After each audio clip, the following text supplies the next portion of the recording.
The air in the great hall of the train station was thick with the evening rush. A chill, damp draft swept in from the giant doorways every time they slid open, mixing with the smell of wet coats, fast food, and a faint hint of train exhaust.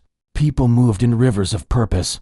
Briefcases clicked on marble, suitcase wheels hummed, voices blended into a low, steady roar of plans and goodbyes. High above, the famous painted ceiling showed a greenish sky, its stars dim under the electric glow of 100 lights. Against a pillar of cold, gray marble, a man stood very still. He was like a statue the crowd had learned to walk around without seeing. His name was Leo, though no one here knew that. His jacket was a faded blue, worn thin at the elbows, and his jeans were clean but had seen many seasons. A small, worn backpack rested at his feet. He was not old, but life had etched lines of weariness round his eyes that made his age hard to guess. His hands, tucked into his pockets, were long-fingered and looked stiff from the cold. His gaze wasn't on the rushing people or the giant departure boards clicking and changing. It was fixed on the piano. It sat on the main floor, not far from the golden information booth, a sleek, black grand piano meant to bring a touch of beauty to the busy station. A sign beside it invited anyone to play. Most days, it was kids banging keys or someone trying to remember a bit of a pop song. Right now, it was silent, a dark, lonely island in the stream of people. Leo watched it. He had been watching it for nearly an hour. In his head, he wasn't in the noisy station. He was in a quiet room, sunlight on polished wood, his fingers finding patterns of sound that made his chest feel light. The memory was sweet and sharp, like a cut that hadn't fully healed. His stomach growled, a low, empty ache that pulled him back to the present. The smell of baking bread and roasted coffee from a nearby cafe stall wrapped around him. He hadn't eaten since the morning a donated piece of fruit and a cereal bar from a shelter kitchen. The woman at the stall was busy, wiping counters, stacking cups. She had a kind face, but it was set in a look of focused work. Her hair was pulled back, and she moved with the efficiency of someone who had served 1,000 hurried customers. This was the hardest part. The asking, the being seen. For Leo, being invisible was often safer, but the pull of the piano keys and the deep hollow hunger in his gut made a powerful argument. He took a slow breath, felt it shake a little on the way in. He picked up his backpack, slung it over one shoulder, and walked the short distance to the cafe stall. He waited at the counter until the woman looked up. Her eyes met his, and he saw the quick, automatic assessment, the clean but worn clothes, the tired face.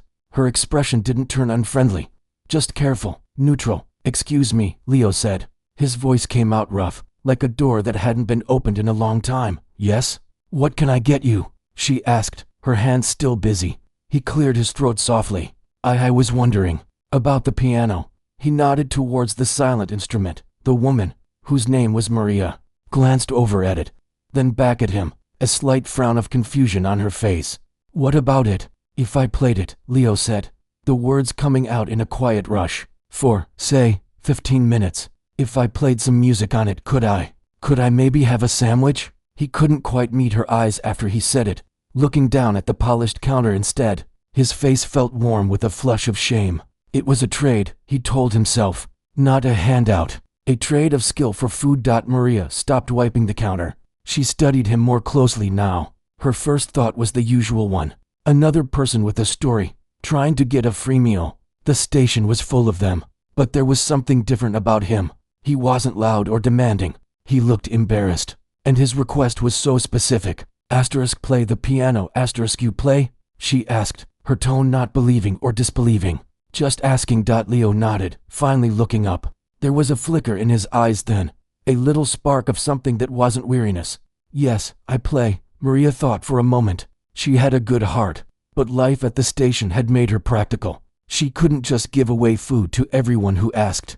But this was different. A performance, a show of effort. She felt a tiny spark of curiosity.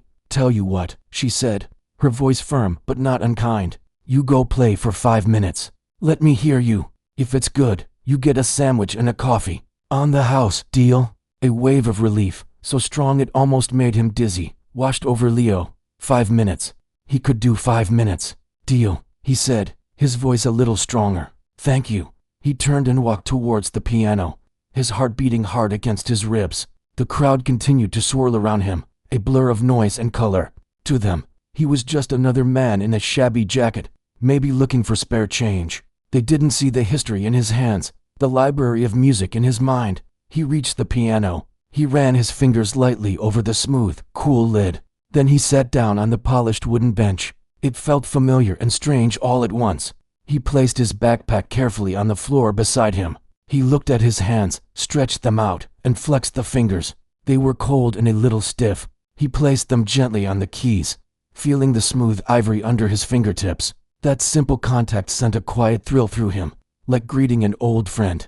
He took another deep breath, trying to quiet the nervous flutter in his stomach. What should he play? Something simple to start. Something to warm up his hands and prove he could do what he said. He decided on a basic 12-bar blues progression. It was honest, straightforward music. He pressed down on the keys. The simple, clear chord rang out into the station air. Then another, a slow, walking bass line with his left hand, a melody with his right. It was good. It was solid, competent piano playing. A few people walking past glanced over. A teenager with headphones nodded his head slightly to the beat. An older couple smiled as they walked by. It was nice background music, something a little better than the usual station noise from her stall. Maria listened. She nodded to herself.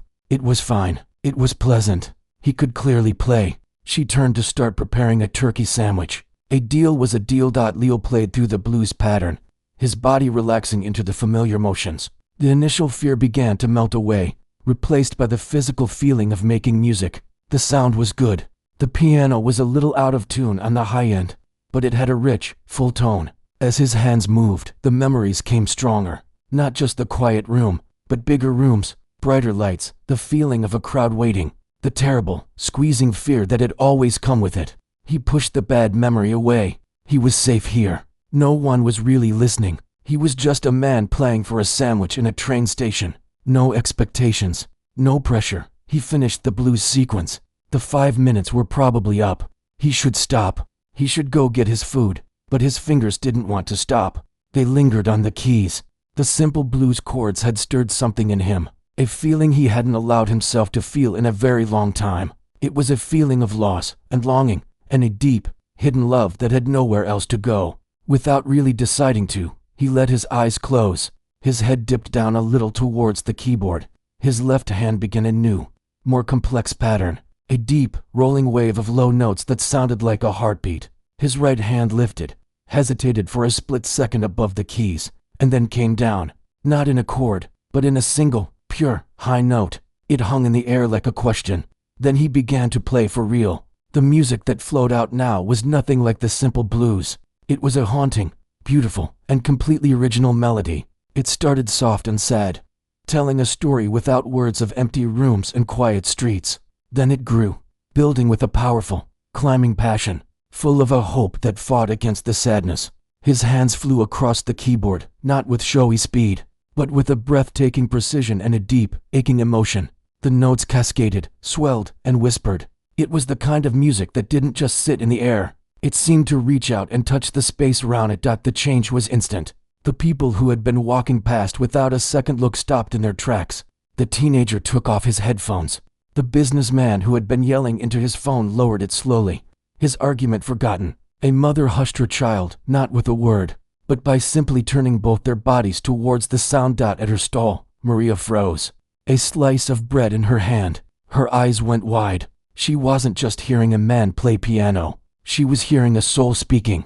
The difference between the first tune and this one was like the difference between someone reading a sentence and someone pouring their heart out in a poem. A small circle began to form around the piano. Not a crowd yet, but a gathering. 5 people, then 10. They stood quietly, listening. Some had tears in their eyes, though they couldn't have said why. The tiredness of the day, their own worries, seemed to fade into the background, washed clean by the river of sound. Leo was gone. He was lost in the world his hands were creating. The station, the people, his hunger, his cold feet, it all disappeared. There was only the music. It was a story, and he was finally telling it. For the first time in years, he wasn't hiding. He was speaking in the only language that had ever made complete sense to him. And for the first time in just as long, the world had stopped, just for a moment, to listen.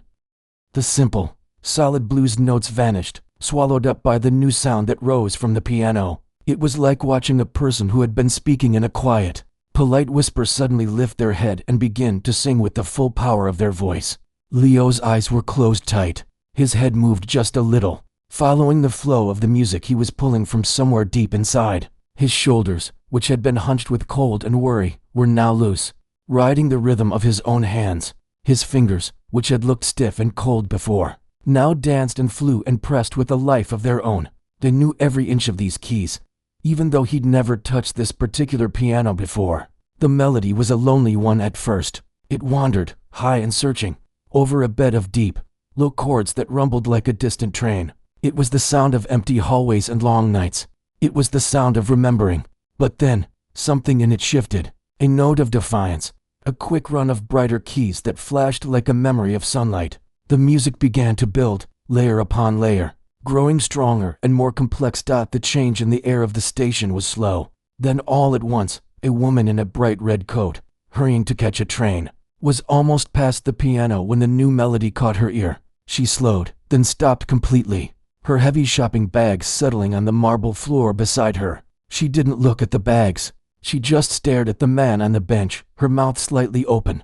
The teenage boy with the headphones had one earbud dangling. He'd put the other one in when the blues started, thinking he had better music on his phone. But then this new sound had leaked through. He took the second bud out, letting the cord fall, and just listened. His foot started tapping, not to a pop beat, but to a complicated rhythm his body just seemed to understand. Nearby, a man in a wrinkled suit was having a loud, frustrated argument on his phone. "I don't care what the report says. The numbers aren't adding up," he barked. Then a wave of that haunting, beautiful sound washed over him. He paused. "Hold on," he muttered into the phone. He didn't hang up, but he lowered the phone to his side, his fingers loosening their tight grip. The angry lines on his forehead softened as he listened. He forgot, for a moment, about the report. From her stall, Maria stood perfectly still. The slice of bread was still in her hand. The noises of her coffee machine, the clink of cups, the chatter of other customers, it all faded into a distant hum. All she could hear was the piano. All she could see was the transformation of the man she'd just bargained with. This wasn't a guy playing for a sandwich. This was something else entirely. This was art happening right there on the public floor. A shiver ran down her spine, and it wasn't from the drafty air. A small circle was forming. It wasn't a crowd that pushed and jostled. It was more like people drifting in, one by one, caught by the current of the music. They formed a loose ring around the piano, a respectful distance away. No one spoke. A young couple, holding hands, moved to the side and leaned against a pillar, watching. An older man with a kind face and a newspaper tucked under his arm found a spot on a nearby bench and sat down, placing the paper beside him, unread. Leo was unaware of them. The music had him now. It was pouring out of him, a story he'd never been able to tell with words. The left hand set up a rolling, powerful pattern that felt like a heartbeat, or maybe the wheels of a train on tracks. The right hand sang over the top, sometimes sad, sometimes joyful, sometimes furious, always breathtakingly clear. He played a passage that was technically difficult, fingers crossing over each other in a blur, but it didn't sound showy. It sounded necessary. It sounded like the only way that particular feeling could be expressed. He moved from the original piece into a familiar classical tune, but he made it his own. He slowed it down, played with the timing, added his own flourishes in the spaces between the main notes. The girl with the shopping bags recognized it. Her eyes welled up. It was a piece her mother used to play on the old upright in their living room. She hadn't heard it in years. The businessman recognized it too. He'd heard it in a concert hall long ago, on a date before his life became all about numbers and arguments. He'd forgotten how it made him feel. A tightness formed in his chest. Maria, behind her counter, finally remembered to breathe. She slowly put the bread down. Her practical mind, always counting costs and managing the rush, was quiet. She thought of her father, who had loved jazz records, and how the house felt when that music was playing. This was like that, but alive and happening right in front of her. She felt honored, and a little ashamed of her first thought. 5 minutes. Then we'll see. The music swelled to a powerful peak, every note ringing clear in the vast space, then fell away to something soft and tender. Leo's hands moved gently now, drawing out a simple, sweet series of chords that felt like a lullaby. It was the sound of peace after a storm. The people standing around him seemed to lean in slightly, drawn by the quiet, and then, with a final, resolved chord that hung in the air like a soft sigh. He finished, his hands lifted from the keys and settled gently in his lap. He sat there for a few seconds, head still bowed, shoulders rising and falling with a deep breath. He was coming back. The station's normal noises began to seep in again, the distant announcement of a track number, the shuffle of feet. For a long moment, there was silence from the circle of people. Not the empty silence from before, but a full, thick, respectful silence. They were all holding their breath. Then, the woman in the red coat started to clap. It wasn't loud or wild. It was slow, solid, and heartfelt. The teenage boy joined in. Then the older man on the bench. The young couple applauded. The businessman, still holding his silent phone, brought his hands together in firm, measured claps. In seconds, the loose circle erupted into real, warm, thunderous applause. It wasn't the polite clapping for a street performer. It was the kind of applause that comes from being truly moved. The sound jolted Leo. His eyes snapped open. He looked up, and for the first time, he saw them. All of them. The ring of faces, 20 or 30 people now, all looking at him, all clapping. Some were smiling. Some had tears on their cheeks. A wave of pure, cold shock washed over him. His heart, which had been steady with the music, began to hammer against his ribs. This was his oldest fear, the eyes, the attention. He had hidden from this for so long. A flush of heat went up his neck to his face. He wasn't proud. He was terrified. He had gotten lost in the music and forgotten where he was. The agreement was for 5 minutes of simple playing, not this. He looked down quickly, away from all those eyes. His hands, which had felt so powerful and sure seconds ago, now trembled slightly in his lap. He needed to get out of the spotlight. Now, he moved awkwardly, scooped up his worn backpack from the floor, and stood up from the bench. The applause continued, grew even a little louder. People were calling out, "That was amazing! Encore! Bravo!" The words buzzed around him like bees, feeling more like an attack than praise. He gave a quick, stiff nod in the general direction of the crowd, not making eye contact with anyone. Then he turned and started to walk, not towards Maria's stall and the promised sandwich, but away, towards a darker, quieter corridor that led to the restrooms and the lockers. Hey, wait. It was Maria's voice. He heard the quick click of her shoes on the marble behind him. He kept walking, but she caught up to him, stepping in front of him gently, not blocking his way, but making him pause. In her hands was a paper bag, and balanced on top of it was a large paper cup of coffee, steam curling from the sip hole in the lid. "You forgot your end of the deal," she said. Her voice was different, softer. The no-nonsense tone was gone. She held out the food. "It's a turkey club, and coffee, cream and sugar. I didn't know how you took it." Leo stared at the bag. His hunger roared back to life, a physical ache in his stomach. But his shame was hotter. I played too long," he stammered, his voice rough again. "That wasn't the deal." "Forget the deal," Maria said, pushing the bag towards him until he had to take it. The warmth of the coffee cup seeped into his cold fingers. I've never heard anything like that, not here, not anywhere." She looked at him, really looked at him, seeing the fear in his eyes now, not just the weariness. "Who are you?" The question hung in the air between them. The simple kindness in her voice, the warmth of the food in his hands, broke something loose inside him. The wall he kept so high and so thick began to crack. He looked from her kind, curious face down to the steam rising from the coffee. "I'm just someone who plays the piano," he whispered. But as he stood there, holding the sandwich that was payment for a performance he didn't mean to give, he knew that wasn't true anymore. The music had come out, and people had heard it. Everything was different now.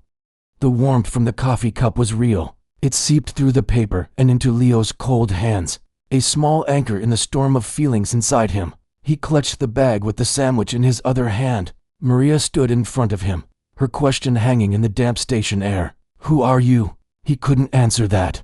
Not really. So he just said it again, quieter.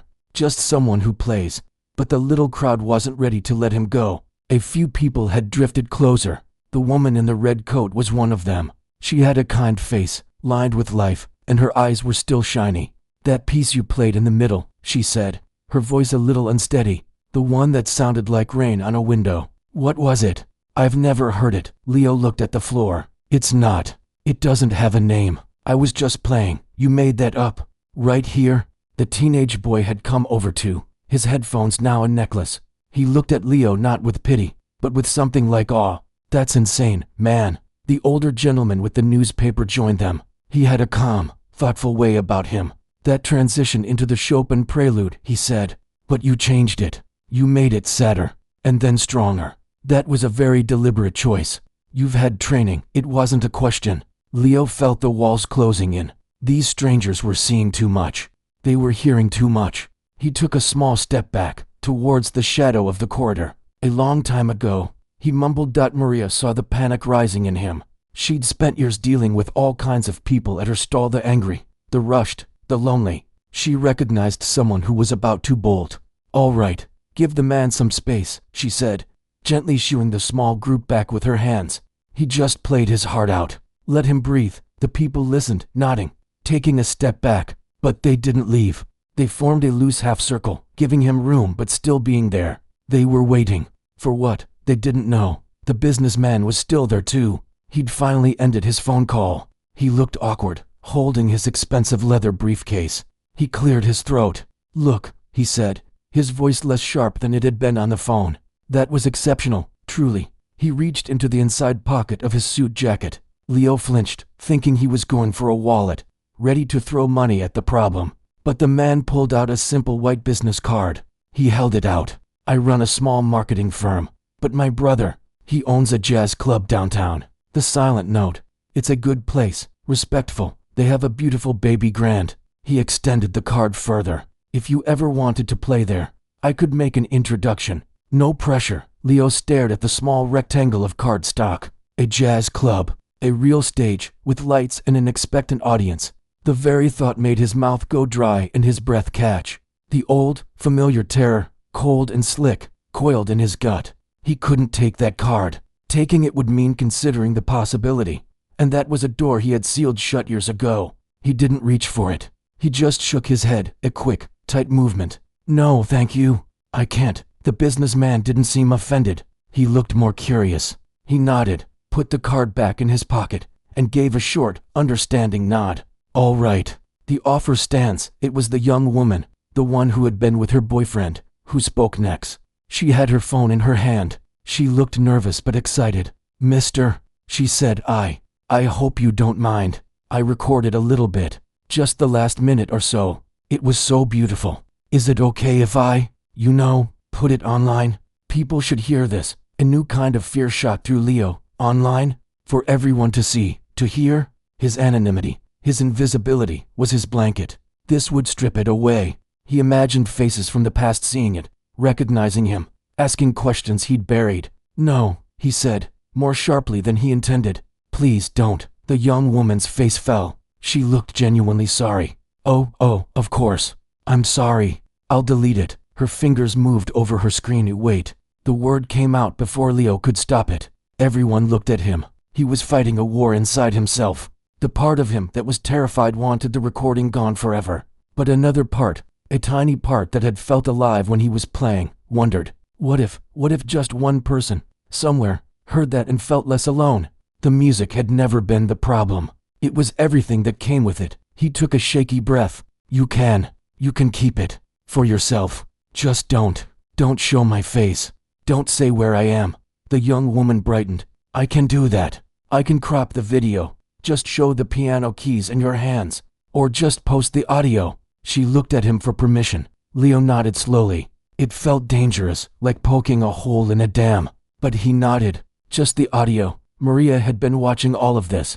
She saw a man who was clearly carrying a mountain on his back. She saw talent that shone like a diamond in the dirty station light, and pain that was just as real. Her practical heart softened. You should eat that, she said, pointing to the bag in his hand. It's getting cold. Come sit at the counter stool. No one will bother you. It was an offer of safe harbor. A stool at her counter was a kind of neutral ground, not quite part of the public flow. Not quite a private table. Leo, feeling overwhelmed and with nowhere else to go that felt safe, nodded again. He followed her the short distance back to the cafe stall and slid onto the stool at the end. Turning his body slightly away from the main hall, he opened the bag. The smell of roasted turkey, fresh bread, and crisp bacon rose up. It was the best thing he'd smelled in years. He took a bite, and the flavors were almost overwhelming. He'd gotten so used to simple, bland food that this was like a symphony in his mouth. He ate slowly, savoring it, washing it down with the sweet, hot coffee. Maria busied herself wiping already clean counters, giving him the space to just be. The small crowd, seeing him settled, finally began to disperse. The woman in the red coat gave a little wave as she walked away, her shopping bag swinging. The teenager pulled his headphones back on, but he was nodding to a different beat now, the one Leo had planted in his head. The older man unfolded his newspaper, but didn't really read it, just stared at the pages. Lost in thought, only the young woman with the phone stayed. She sat on a stool a few feet away from Leo, working quietly on her screen. After a few minutes, she held it up. On the screen was a simple sound file, ready to be shared. The title she'd typed was, Station Piano Improv. Unknown player. Is this okay? She asked softly. Leo looked at the screen. It was just a black square with a play button. No face, no name, no location. Just the music he'd made. He felt a strange little pull in his chest. It was his, but it was free. He nodded. Yeah, that's okay. She smiled and pressed a button. It's uploading. She stood to leave. Thank you, she said. And she wasn't just talking about the permission. She was thanking him for the music. Then she was gone, joining her boyfriend and melting into the crowd. Leo finished his sandwich. Every last crumb. The warmth of the food spread through him, easing the sharp edge of his anxiety. The station's rhythm returned to normal announcements, footsteps, the rumble of suitcase wheels. Maria came over and refilled his coffee cup from the pot behind the counter. So, she said, leaning on the counter opposite him. Her voice was conversational, not pushing. A long time ago, huh? He knew what she was asking. He wrapped his hands around the fresh cup. The warmth was comforting. He looked past her, at the now empty piano bench. The truth felt too big to say, but the kindness in her eyes, the simple act of the meal, made the words come easier than they had in a very, very long time. I went to school for it, he said, his voice low. A music school. A good one. Maria just listened, not interrupting. I was good, he continued, almost whispering. Really good. They said I had a future. Concerts, recordings. He paused, swallowing hard. But the bigger the room got, the more people there were. I couldn't breathe. My hands would shake. My mind would go blank. It wasn't stage fright. It was a prison. The thing I loved most started to feel like a trap. He took a sip of coffee. There was an accident.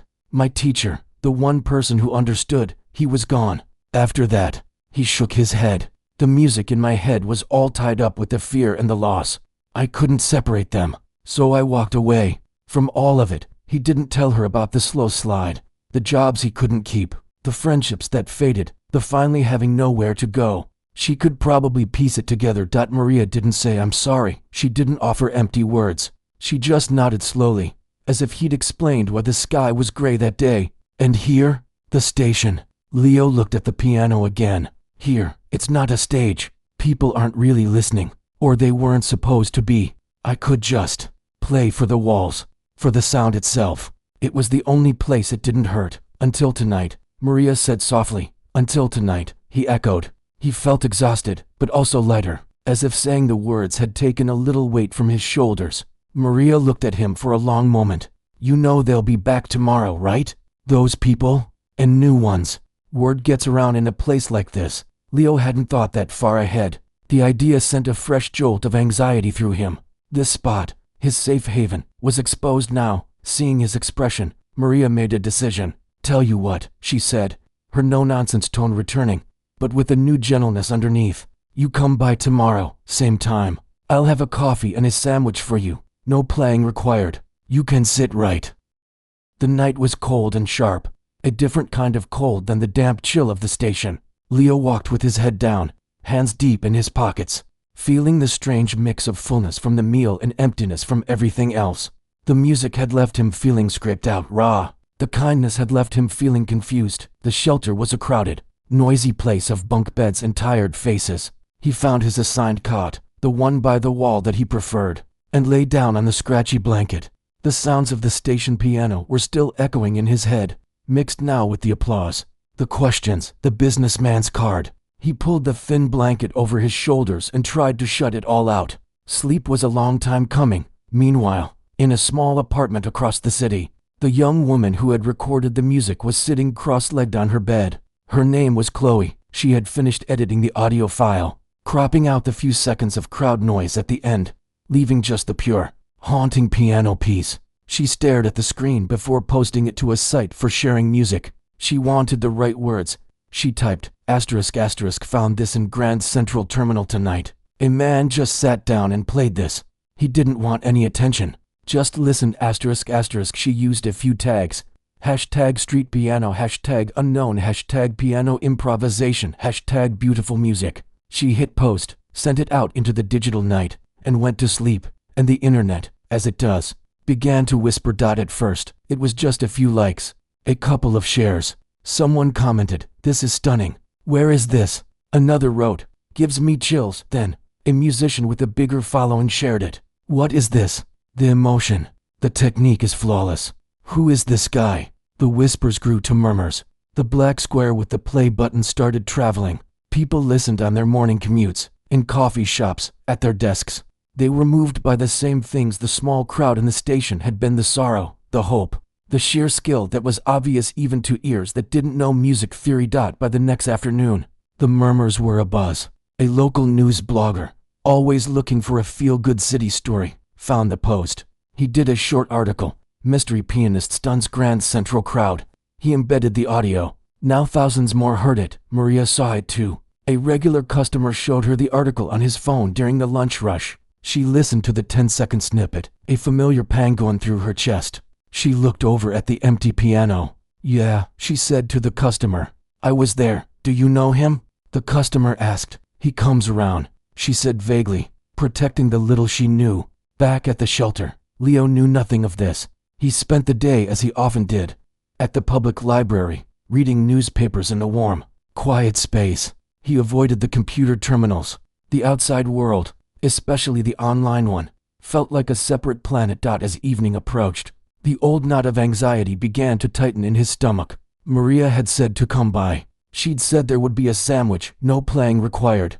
The promise of a friendly face and a meal without the pressure of performance was a powerful pull. But the memory of the crowd, their eyes on him, was a powerful push. He almost didn't go. He walked around the block 3 times, the cold biting at his ears. Finally, the growl in his stomach and a deeper, lonelier hunger for that small connection won out. He pulled his jacket tight and walked down into the station. It was busier than the night before. The usual rush hour chaos was there, but as he got closer to the main concourse, he noticed something odd. There was a cluster of people near the information booth. Not people rushing through, but people standing, waiting. Their bodies were angled towards the piano. His piano. A cold sweat broke out on the back of his neck. He ducked behind a large column, peering out. The piano was silent, untouched, but around it stood maybe 15 or 20 people. Some had phones out. A few were looking around expectantly. He saw the woman in the red coat from the night before. He saw the older gentleman with the newspaper. They had come back, and they had brought others. His heart hammered against his ribs. This was his worst fear realized. This quiet corner of his world was now a destination. He couldn't go over there. He'd be swarmed. The simple, anonymous act of sitting at the bench was now impossible. He turned, ready to flee back into the city night, when a voice called out softly, "PSST, over here." He looked. Maria was at her stall, waving him over with a subtle flick of her hand. She had a worried look on her face. He moved quickly, slipping between rushing commuters, and slid onto the stool at the far end of her counter, his back to the crowd at the piano. Maria immediately placed a steaming cup of coffee and a wrapped sandwich in front of him. "Don't turn around," she said quietly, pretending to wipe the counter. "They've been here for an hour. That recording your friend made, it's gotten big, online." Leo felt the blood drain from his face. *online. He'd been naive to think a simple audio file would just disappear. It was out there, and it had brought seekers. "I can't," he started, his voice tight. "I know," Maria said. "Eat, just sit here and eat. You're just another customer." He tried. He unwrapped the sandwich, roast beef today, but his appetite was gone. The sounds of the station seemed amplified. He could hear snippets of conversation from the group by the piano. Said he might come around 7. Just audio. No one knows what he looks like. Sounded like a professional. Maybe he's homeless. Each word felt like a pinprick. He was a specimen, a mystery to be solved. He wasn't a person to them. He was the mystery pianist. As he sat there, forcing himself to take a bite, a woman with a kind, Earnest face and a man holding a small professional camera approached Maria's stall. The woman had a press badge hanging from her neck. "Excuse me," the woman said to Maria. "We're from the city news site. We heard about the pianist who plays here. Have you seen him? We understand he sometimes talks to you." Maria didn't even glance at Leo. She put on her best bizavender face. "Lots of people play that piano. Kids, tourists. I'm working. I don't really notice. But last night," the reporter pressed, "there was a crowd. A remarkable performance, people are saying. You must have heard it." "I hear a lot of things," Maria said, shrugging. "Now, can I get you a coffee? Otherwise, I've got customers." She gestured vaguely down the counter. The reporter sighed, recognizing a brick wall. She and the cameraman turned, their eyes scanning the crowd. For one terrifying second, the cameraman's gaze swept over Leo. Leo looked down quickly at his sandwich, his heart in his throat. The man's eyes moved on.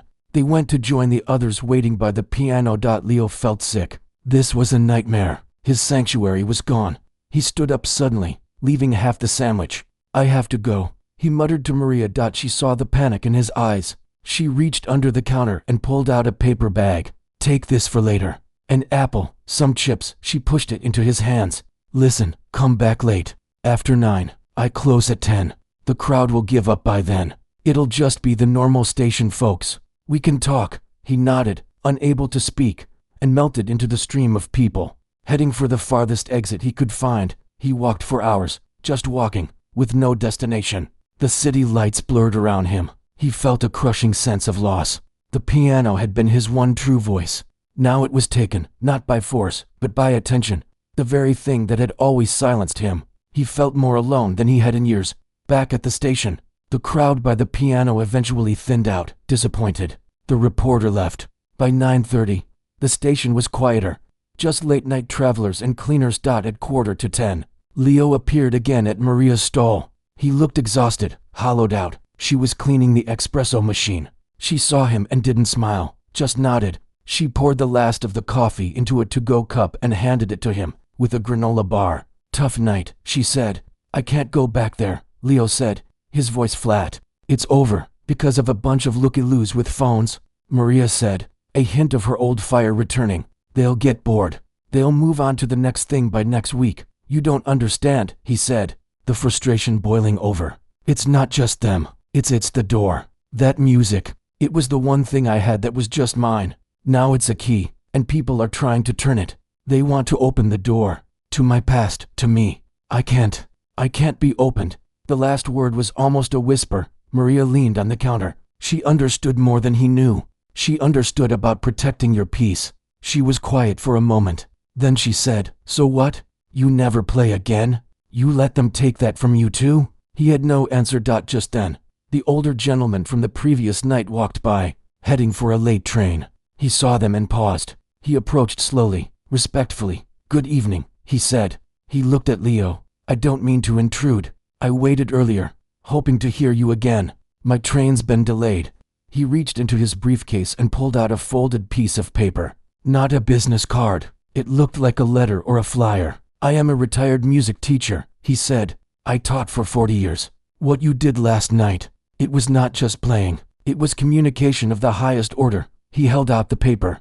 "This is the address for a community music school, over in Brooklyn. It's not fancy, but they have practice rooms, soundproof. You can rent them by the hour, very cheaply. No one watches. No one listens. You can just play for the walls." The folded paper in Leo's pocket felt like a live thing, warm and heavy against his chest. He walked Maria to her subway entrance in a silence that wasn't uncomfortable. The city night was full of its own noises, sirens, distant laughter, the rumble of trains below their feet. "You gonna check it out?" Maria asked finally, nodding towards his pocket as they stopped at the top of the stairs. Leo shrugged, the gesture tired. "Maybe, I don't know. It costs money, and our can't be much," she said. "And you heard the man. Soundproof, no one listening." She looked at him, her face lit by the harsh fluorescent station lights. "That's what you wanted, right? Just to play for the walls?" He nodded. That was exactly it. But the idea of a new place, new rules, new people to interact with even briefly, was exhausting. "Well," Maria said, shifting her bag on her shoulder, "you know where to find me. Same deal. Coffee's always hot. She didn't say asterisk goodbye asterisk, just gave a little wave and descended into the underground. Leo stood there for a moment, then turned and began the long walk to the shelter. The paper in his pocket seemed to beat in time with his steps. Asterisk soundproof. A lock asterisk. The next morning, he did something he hadn't done in a long time. He counted his money. He had a little cash from a day labor job the previous week washing dishes in a busy kitchen. It wasn't much, but after checking the shelter's board for any work, he took a train to Brooklyn. The community music school was not what he expected. It wasn't a grand building. It was a converted warehouse on a quiet street. The brick faded but clean. A simple sign by the door read Harmony Rooms. He pushed the door open, a bell jingling softly above him. Inside, it was warm and smelled of old wood and dust. A small counter stood to one side, and behind it sat a woman with wild gray hair and glasses on a chain. She was knitting something bright and purple. She looked up and smiled, not a big, salesperson smile, but a small, genuine one. "Can I help you?" Leo's throat went dry. I was told about practice rooms. For rent." "Ah," she said, putting her knitting down. "Of course. We have 3. They're very simple. An upright piano, a chair, for walls, and a door that locks from the inside. $5 an hour, cash, $5. It was a lot. It was also nothing. It was an hour of privacy with a piano. He nodded, pulling the wrinkled bills from his pocket. The woman, whose name was Helen, didn't ask any other questions. She took the money, handed him a key attached to a big, fuzzy green keychain. "Room B, down the hall on the left. The timer starts now. Leave the key in the room when you're done." He found the door marked B. He unlocked it, stepped inside, and closed the door. The click of the lock sliding into place was the most beautiful sound he had heard in days. The room was tiny, maybe 8 feet by 8 feet. The walls were covered in a bumpy, gray soundproofing foam. In the center sat an old, scarred upright piano. The wood was scratched, and one of the brass pedals was wrapped in electrical tape. It was perfect. He sat down. The silence in the room was absolute and thick. No train announcements, no footsteps, no voices. Just his own breathing. He placed his hands on the keys. They were cool and slightly dusty. For a long time, he just sat there. The pressure was gone.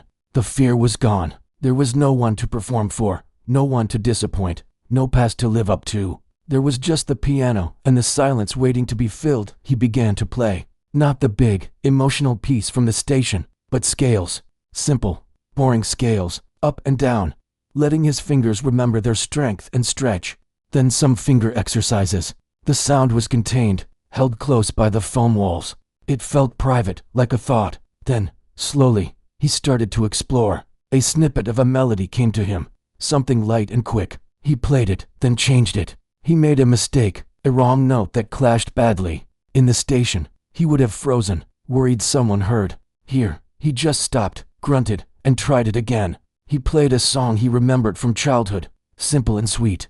He played a few bars of a jazz standard, messing up the rhythm, laughing at himself quietly. A rough, unused sound. He wasn't the mystery pianist. He wasn't a prodigy or a failure. He was just a man in a room, making sounds. For the first time in years, playing felt like play. It felt like freedom. The hour flew by, when a small light above the door switched from green to red, signaling his time was up. He was almost surprised. He felt lighter. He left the key on the piano bench as instructed and walked out. Helen looked up from her knitting. "Everything okay with the room?" "Yes," Leo said, and he meant it. "Thank you." He went back to days later, and then again. It became a ritual. He would take whatever work he could find, a few hours moving boxes, sweeping a storefront, and the first $5 he earned would go to the Harmony Rooms. It was his priority. More than a new pair of socks, more than a better meal. It was medicine. He didn't tell Maria about it at first. He'd still visit her stall in the evenings, always after the peak crowd time. The buzz around the station pianist had died down, just as she predicted. The internet had moved on. A few people still glanced hopefully at the piano, but it was mostly just quiet again. One evening, as he sat at her counter with his coffee, she said, "You look different. Less like you're carrying a refrigerator on your back." He almost smiled. "I found a place to play. A room. The one the teacher told you about." He nodded. "It's just a room. With a lock." Maria smiled, a real, wide smile. "Good, I'm glad." Weeks passed. The seasons began their slow turn from bitter cold to a damp chill. Leo's life didn't transform in a storybook way. He still slept at the shelter. He still wore the same worn jacket. But inside, something was healing. The locked room was rebuilding the burned bridge between him and his music, on his own terms. One rainy Thursday, he finished his art in room B. He felt restless. The piece he'd been tinkering with in the privacy of the soundproof room felt complete. It wanted air. Not the air of a concert hall, but real air. He thought of the station piano. It was just a piano in a public space. It didn't belong to the crowd or the internet. It was just an instrument. He took the train back into the city, his heart surprisingly calm. He walked into the main concourse. It was mid-afternoon, not too busy. The piano sat there, unplayed. He saw Maria at her stall. She saw him and raised an eyebrow. He walked over to the piano. He didn't look around to see who was watching. He simply sat down, placed his hands on the familiar keys, and began to play. It was the piece from that first night, but different. It had the same soul, the same aching beauty, but it was quieter in places, stronger in others. It had grown in the private room. He played it for himself, but he didn't close his eyes this time. He watched his hands move. People noticed, of course, but it wasn't like the first time. A few people stopped to listen for a minute, then moved on, smiling. A mother paused, letting her child hear a few bars. The businessman from that first night happened to be walking through. He heard it, stopped, and a look of quiet recognition crossed his face.